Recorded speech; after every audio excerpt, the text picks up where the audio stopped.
Welcome to My Utmost for His Highest for March 28th. Is there some misunderstanding? Let's look at John 11 verses 7 and 8. John 11 verses 7 to 8 says, "Then he said to his disciples, 'Let us go back to Judea.' But Rabbi," they said, "a short while ago the Jews tried to stone you, and yet you are going back there?" Is there some misunderstanding? Just because I don't understand what Jesus Christ says, I have no right to determine that he must be mistaken in what he says. That is a dangerous view, and it is never right to think that my obedience to God's directive will bring dishonor to Jesus. The only thing that will bring dishonor is not obeying him.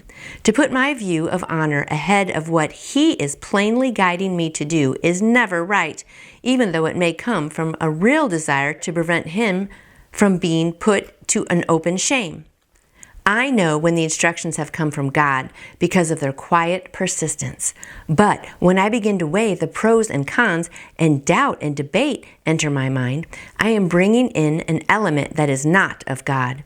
This will only result in my concluding that his instructions to me were not right. Many of us are faithful to our ideas about Jesus Christ, but how many of us are faithful to Jesus himself? That's a good question. Faithfulness to Jesus means I must step out even when I can't see anything. Matthew 14:29. But faithfulness to my own ideas mean that I must first clear the way mentally. Faith, however, is not intellectual understanding. Faith is a deliberate commitment to the person of Jesus Christ, even when I can't see the way ahead.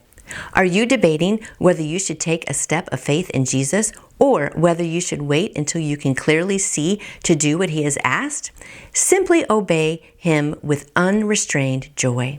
When he tells you something and you begin to debate, it is because you have a misunderstanding of what honors him and what doesn't.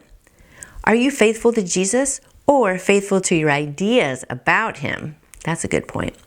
Are you faithful to what he says? Or are you trying to compromise his words with thoughts that never came from him?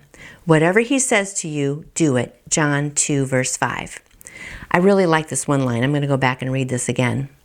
Are you debating whether you should take a step of faith in Jesus or whether you should wait until you can clearly see how to do what he has asked? That's really good because, we can't see the whole picture. Like I said before, it's like our lives are puzzle pieces, and there's a big puzzle, and God is up and he's looking down and he can see exactly where to move us and where the next puzzle piece should be for us.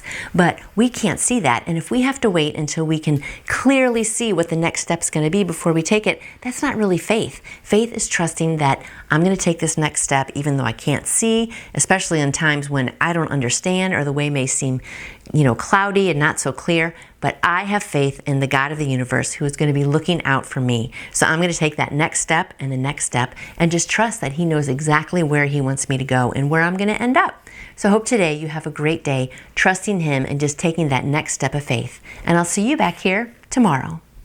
You can order your own copy of the My Utmost for His Highest devotional book by going to utmost.org. And I would love to answer any questions you may have about faith in Jesus. Just email me through my website, nancyjoytoyou.com. And I hope you go out and shine for him today. See you tomorrow.